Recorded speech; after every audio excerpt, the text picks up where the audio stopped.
وہ ہستی جنہوں نے محبت کو مذہب بنا دیا، وہ دربار جہاں سے آج بھی کروڑوں دلوں کو سکون ملتا ہے۔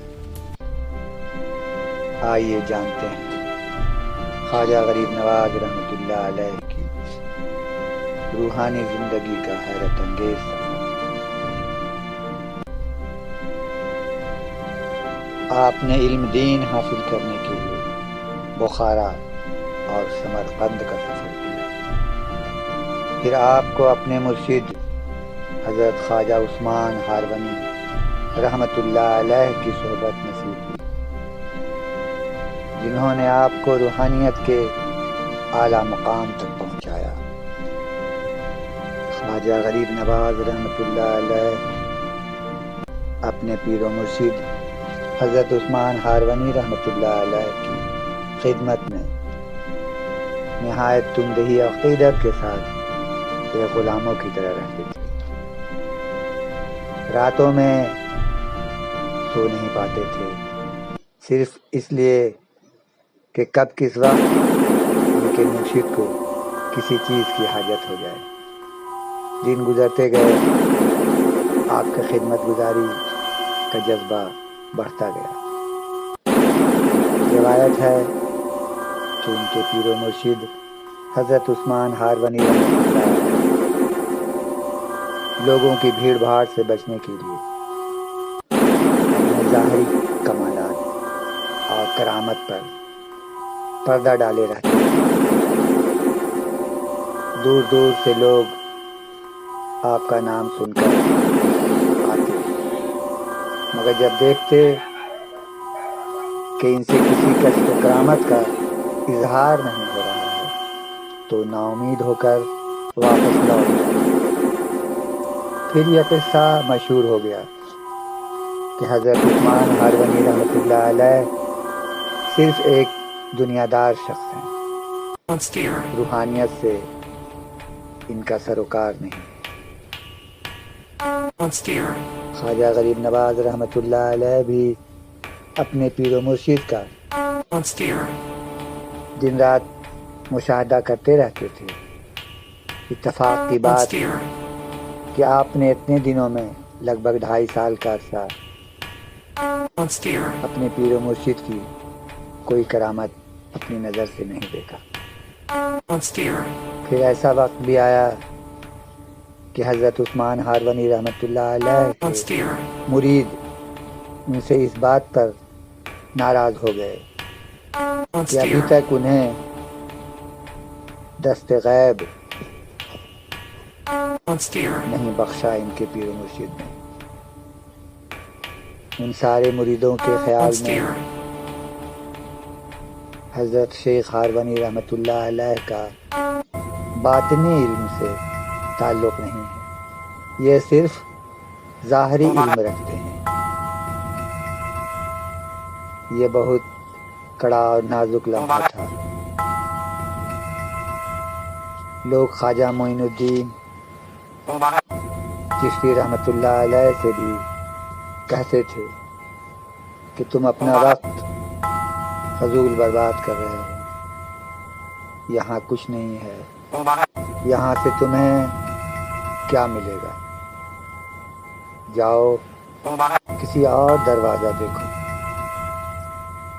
مگر خواجہ معین الدین چشتی رحمۃ اللہ علیہ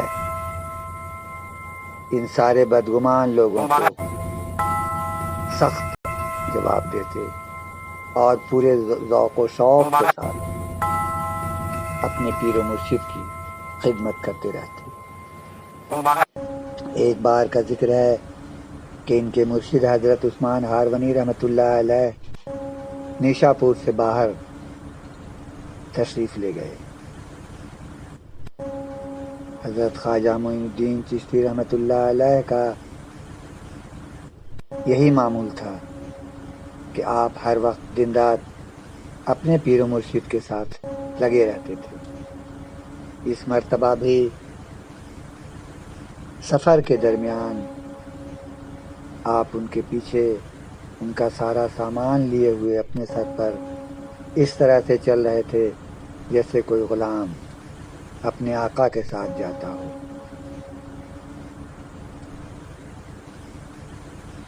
ان کے پیر و مرشد کا سامان اپنے سر پر لیے ہوئے اور اپنے لیے یہ خوش نصیبی کی بات سمجھ رہے تھے کہ جیسے انہیں بہت بڑی دولت میسر ہو گئی ہو۔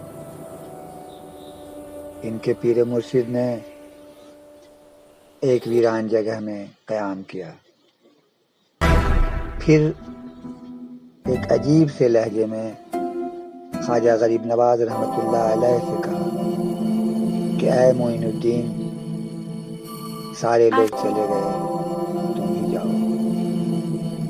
اگر کچھ ہوتا میرے پاس تو اتنے سارے لوگ خالی ہاتھ کیسے لوٹتے؟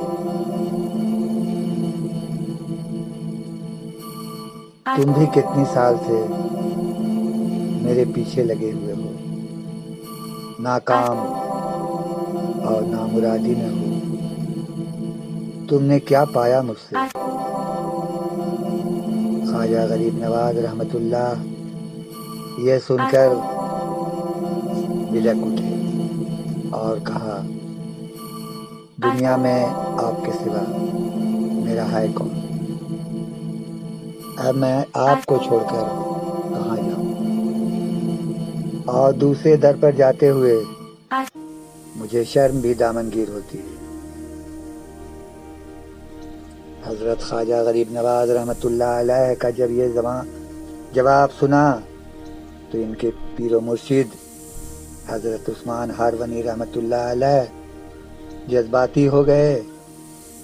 بے قراری میں آپ کو اپنے سینے سے لگایا اور نہایت ہی درد انگیز لہجے میں دعا فرمائی، اے اللہ ذوالجلال، معین الدین کو قبول فرما۔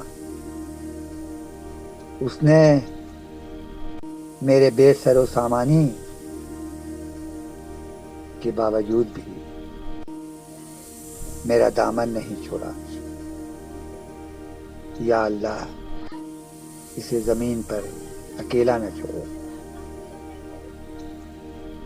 ابھی ان کے دعا کے الفاظ ختم بھی نہیں ہوئے تھے کہ حضرت خواجہ معین الدین چشتی رحمۃ اللہ علیہ پر نور کی بارش ہوئی اور ایک تیز شعاع ان کے دل و دماغ کو منور کرتا گیا۔ یہاں تک ہوا کہ آپ کی نظروں کے سامنے سے بہت سارے حجاب اٹھتے گئے۔ ان کے پیر و مرشد نے پوچھا، معین الدین، اب تمہیں کچھ نظر آتا ہے؟ خواجہ غریب نواز رحمۃ اللہ علیہ نے کہا، میں اپنے مرشد کے صدقے میں عرش سے تحت الثری تک دیکھ پا رہا ہوں۔ ان کے پیر و مرشد نے زار زار روتے ہوئے کہا، اس اللہ ذوالجلال کا شکر ہے کہ اس نے تمہیں سیرابی بخشی، ورنہ اس صحرا میں تو لوگ ایک ایک بوند کو ترستے رہ جاتے ہیں۔ اور ان کے شیخ نے سفر کا ارادہ روک دیا اور واپس نیشا پور آ گئے۔ یہ خواجہ غریب نواز رحمۃ اللہ علیہ کی آزمائش تھی۔ اس کے بعد حضرت عثمان ہارونی رحمۃ اللہ علیہ کی ذات اقدس سے بہت سارے کرامات ظاہر ہوئے۔ اب ان ظاہر پرست لوگوں کا گروہ دوبارہ جب لوٹ کر آیا اور شیخ کے دست حق پرست پر بیعت کی اور ہزاروں لوگوں نے ایک نگاہ کرم کی بھیک مانگی، تو حضرت عثمان ہارونی رحمۃ اللہ علیہ یہی فرماتے، جو کچھ میرے پاس تھا میں نے سب معین الدین کو دے دیا۔